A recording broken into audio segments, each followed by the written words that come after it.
సంవత్సరాల తరబడి government job కోసం వేచి చూస్తున్నారా? కేవలం 8 నెలల్లో మీ కల నెరవేర్చుకోండి. వెంటనే కింది నెంబర్స్ కి కాల్ చేయండి. నమస్తే, వెల్కమ్ టు సుమన్ టీవీ. ప్రస్తుతం మనతో పాటు ఉన్నారు assistant professor in marketing Ramakrishna గారు. నమస్తే సార్. నమస్కారం అమ్మా. సార్, ఎన్ఆర్ఐస్ మరి ట్రంప్ ఎఫెక్ట్ వాళ్ళ మీద కూడా పడిందని అనుకోవచ్చు. మరి గందరగోళంలో ఉన్నారు ఇప్పుడు వాళ్ళు. అక్కడ ఉండలేక ఇక్కడికి రాలేక వాళ్ళ పరిస్థితి అయితే మరి మీరే చెప్పాలి. ఒక విషయం చెప్పగలను, వాళ్ళు ఎంత కంగారు పడుతున్నారో తెలియదు కానీ ఇక్కడ వీడియోల్లో విశ్లేషకులు కానీ లేదా టీవీ స్టూడియోల్లో కానీ ఇక్కడ కంగారు ఎక్కువగా ఉంది. ఎందుకంటే అక్కడ పరిస్థితి మనకు తెలియదు. అక్కడి గురించి ఊహాగానాలు మాత్రమే, లేదా ఒక 5-6 మన బంధువులు ఫ్రెండ్స్ ఎవరైనా ఉంటే వాళ్ళు చెప్పిన విషయాన్ని బట్టి మనం ఇక్కడ తీసుకురావడమే తప్పించి అక్కడంతా హోల్సేల్ మార్పులు ఏం జరగట్లా. ఒకేసారి ఇదిగోండి వెళ్ళిపోండి అని అలా ఏం లేదు. ఎప్పుడో ఉగాండాలో ఉండే ఇది అమీన్ ఒక ఆయన ప్రెసిడెంట్ అయ్యాడు. అయిన తర్వాత వాళ్ళకి మొత్తం భారతీయులందరికీ హోల్సేల్గా తాకీదు ఇచ్చాడు. ఏం లేదు, ఇంక మీరు తట్టాబుట్టా సర్దుకుని వెళ్ళిపోవాలి, ఉన్నట్టుగా అమ్ముకుని లేకపోతే వదిలేసుకుని పారిపోయారు. ఇది జరిగింది. అవి ఆయన ఇది అమీన్ అంటే డిక్టేటరు ఆ టైంలో వాళ్ళకి చెల్లింది. ఇప్పుడు అలాంటి ఆలోచనలు కానీ అలాంటివి జరుగుతాయని కానీ మనం అనుకోవడానికి లేదు. ఒకటి. రెండోది, భారతదేశంతో సంబంధాలు సత్సంబంధాలు కొంతలో కొంత మెరుగ్గా ఉంచుకోవాలనే ఉద్దేశం ట్రంప్కి ఉంది. ట్రంప్ చెప్తూ ఉంటాడు, ఒక్కొక్క దేశం మీద ఆయనకు ఒక రకమైన భావన ఉంది. ఆయన అందులో చెప్పేది ఏంటంటే భారతదేశం అట్లీస్ట్ మొహం మీద చక్కగా మాట్లాడుతుంది, వాళ్ళు చేయాలనుకున్నది చాలా సీరియస్గా ఉంటారు, కానీ అట్లీస్ట్ మనకి ఇది మన సంబంధాలు అయితే బాగానే ఉంటాయని అంటాడు. అదొకటి. రెండోది ఏంటంటే ఆయన ఆల్వేస్ ప్రో బిజినెస్. ఒక బిజినెస్ బాగా అభివృద్ధి చెందాలి. ఆయన ఎప్పుడు అనేది ఏంటి, అమెరికా తాలూకు బిజినెస్ బాగా జరగాలని కోరుకుంటూ ఉంటాడు. అంతే తప్పించేసి ఇంకే రకమైన డిస్ట్రక్టివ్ థాట్ ప్రాసెస్ లేవు ఆయనవన్నీ. ఏంటంటే మేక్ అమెరికా గ్రేట్ అగైన్, అమెరికాని మళ్ళీ గొప్ప దేశంగా మార్చాలి. ఆ మార్చడానికి ఏమేం చేయాలి? మొదటిది, అక్రమంగా వచ్చే వాళ్ళని ఆపు, వాళ్ళని తన్ని పంపించేసేయి. 2, లోకల్గా ఉండే ఇండస్ట్రీస్ని బాగా సపోర్ట్ చెయ్యి, లోకల్గా ఉండే జనాలకి ఎంప్లాయ్మెంట్ ప్రసాదించు. 3, బయట ఏమైనా మ్యానుఫ్యాక్చరింగ్ ఇలాంటివన్నీ బయటకు వెళ్ళిపోతే మళ్ళీ వాళ్ళని ఎంకరేజ్ చేసి లోపలికి తీసుకురా. లేదు, బయట నుంచి భారీ స్థాయిలో డంపింగ్ ఎవరైనా చేస్తున్నారు. ఇప్పుడు చైనా ఉంది, భారీ స్థాయిలో మ్యానుఫ్యాక్చరింగ్ చేసేసి అమెరికాకి చాలా డంపింగ్ చేస్తుంది అనుకోండి, అది ఆపు. ఇలాంటివి ఆయన ధోరణి. కాబట్టి ఇప్పుడు ఆయన మన పంపించేస్తే హోల్సేల్గా ఎన్ఆర్ఐల్ని, అక్కడ వాళ్ళ బిజినెస్ దెబ్బతింటుంది కదా. మనం అనేసుకుంటాం ఇదిగో వీళ్ళందరినీ పంపించేస్తారని. పంపించేస్తే ఎవరున్నారు చేయడానికి? ఇదేమీ దాన్ని ఏమంటారు, ఇటుక కాదు కదా, ఈ ఇటుక తీసేసి నేను ఇంకో ఇటుక పెట్టేస్తానని. ఇక్కడ ఒక పర్టికులర్ స్కిల్ ఉన్న ఎంప్లాయీ ఉన్నారంటే 5 ఏళ్ళో 8 ఏళ్ళో 10 ఏళ్ళో ఈ పర్టికులర్ డొమైన్లో ఈ పర్టికులర్ ఇండస్ట్రీ మీద నాలెడ్జ్ ఉన్నారంటే తీసేసి ఎవరో ఒకరిని పెట్టేయలేం కదా, లోకల్ కావాలి అని. కాబట్టి ఇదేం వెంటనే ఏం జరిగిపోదు. అందున ఆల్రెడీ అక్కడికి వెళ్ళి ఈ స్థిరపడిపోయిన వాళ్ళకి అక్కడ పరిస్థితులు అవగాహన ఉంటాయి. మనం ఇంతకుముందు అనుకున్నట్టుగా ఆర్థిక మాంద్యం వల్ల ఉద్యోగాలు పోవడము, లేదంటే బిజినెస్ డౌన్ అవ్వడం, అవన్నీ జరిగిన వాటిల్లో అది కామన్.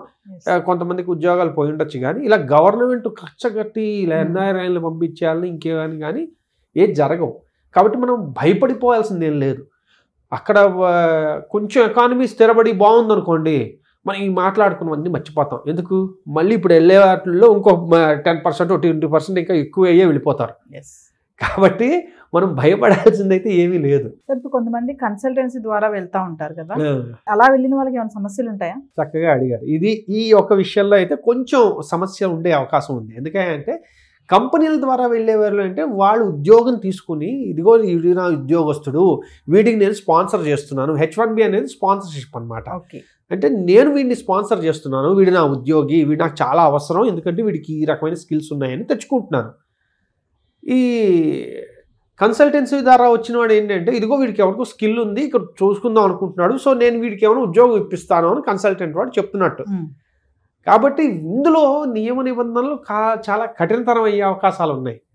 ఎందుకయ్యా అంటే ఎవరిని బట్టి ఇప్పుడు కన్సల్టెన్సీకి వదిలేమనుకోండి, ఎవరినైనా పట్టుకొచ్చేస్తాడు, స్కిల్ ఉన్నా లేకపోయినా. ఎందుకంటే వాడికి కావాల్సింది ఆ మార్జిన్, అంతే కదా. బాడీ షాప్స్ అంటారు వాటిని.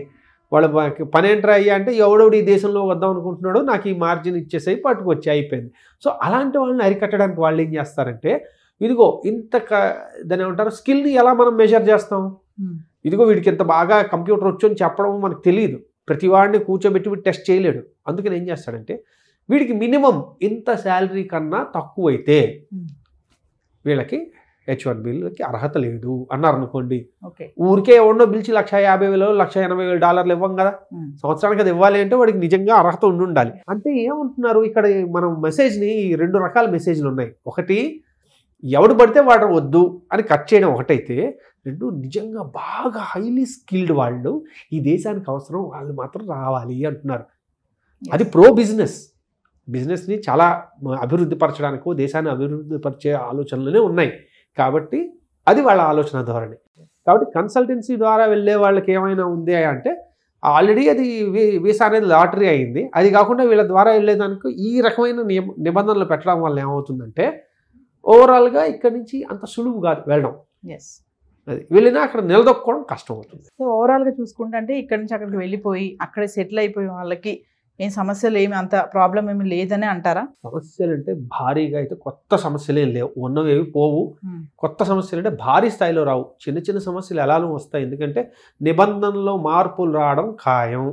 ఎందుకయ్యా అంటే ఆయన కొన్ని అనుకున్న దాన్ని ఏమంటారు ప్రామిస్ చేసిన ఎలక్షన్లో చేసిన ప్రామిస్ల నిర్ణయాలు కొన్ని తీసుకుంటారు కదా, అందులో ఇల్లీగల్స్కి ఎలా అయితే ఇది ఉంటుందో ఇందులో కూడా కొంచెం కఠినతరం చేయొచ్చు అంతే తప్పించేసి పంపించేసేవి లేకపోతే సడన్గా ఉద్యోగాలు అందరూ తీసేసేవి అయితే అవకాశాలు లేవు. అక్కడ సెటిల్ అయిపోయిన వాళ్ళపైన అయితే ఎటువంటి పెద్దగా ఏమి ఉండదు, ఫోకస్ ఏమి ఉండదు అంటారా? అక్కడ ఉన్న ఆర్థిక పరిస్థితులను బట్టి వాళ్ళ తాలూకా జీవన విధానాలు మారుతుంటాయి తప్ప ఇంకా భారీ స్థాయిలో ఏమి ఉండదు. ఎందుకంటే మనం భారతదేశం గురించి మనం ఆలోచించుకుంటాం, ఎందుకంటే మనం అక్కడ ఉంటున్నాం కాబట్టి. మనలాగే ఎన్నో దేశాల నుంచి అందరూ అక్కడికి వచ్చి ఉంటున్నారు కదా, వాళ్ళందరూ ఎందుకంటే వీడు ఒక్కడు ఓన్లీ ఇండియన్స్ మీరందరూ వెళ్ళిపోండి అంట కదా. ఇది చేస్తే అందరికీ ఇదిగా ఉంటుంది. వచ్చిన H1Bలో 70% దాదాపు చైనా వాళ్ళు ఉంటారు, అది భారతీయులు ఉంటారు.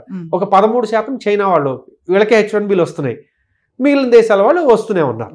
ఓకే, అంటే భారీ మ్యాక్సిమం మనం ఉన్నాం కాబట్టి ఆ H1B అని మనం భజన చేస్తూ ఉంటాం.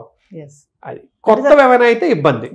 ఒక విషయం చెప్పండి సార్, ట్రంప్ టార్గెట్ ఇండియన్సా చైనా అంటే ఏం చెప్తారు మీరు? ఈ రకంగా చెప్పుకుంటే ఇండియన్స్ చైనీస్ కాదు ఆయన టార్గెట్, చైనా ఆయన టార్గెట్. ఎందుకంటే వాళ్ళ ఇది దాని ఏమంటారంటే ట్రేడ్ డెఫిసిట్ ఏదైతే ఉందో అది భారీ స్థాయిలో ఉంది చైనాతో. అండ్ మొదటి నుంచి చైనా తాలూకు పాలసీలకు కొంచెం ఆయన వ్యతిరేకి కాబట్టి చైనాని టార్గెట్ చేస్తారు. కొంచెం హార్ష్గా ఉంటాడు చైనాతో. ఇండియాతో కొంచెం విభేదాలు ఉంటాయి, చాలా ఉంటాయి. కానీ అవన్నీ బహిర్గతం చేసేసి డైరెక్ట్ యుద్ధం ప్రచండ యుద్ధం లాగా అయితే ఉండదు. కాబట్టి టార్గెట్ అయితే చైనా బహుశా, కానీ చైనీస్ కానీ ఇండియన్స్ కానీ అలా ఏం టార్గెట్ లేదు. Thank you sir. ఓకేనా.